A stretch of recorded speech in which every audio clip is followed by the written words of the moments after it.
'Di ba? Ganyan. Naka-standby tayo ngayon. Nakababad yung paa mo sa brake. So, ang reverse, ito yung step niya. Una, clutch. Pangalawa,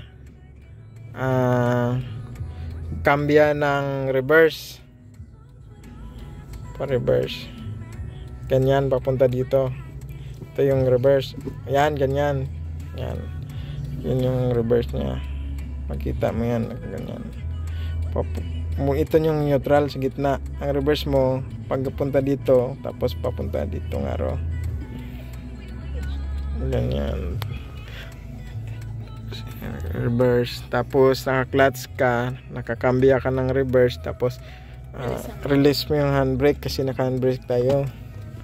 And then gas ka ng 1.5 RPM sabay buhi ng clutch, konti lang, parang half clutch para medyo mahina lang yung reverse mo.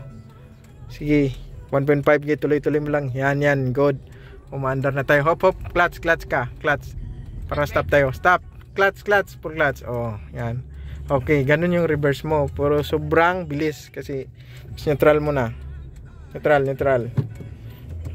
Yun yung reverse. Tapos foot brake o di kaya handbrake.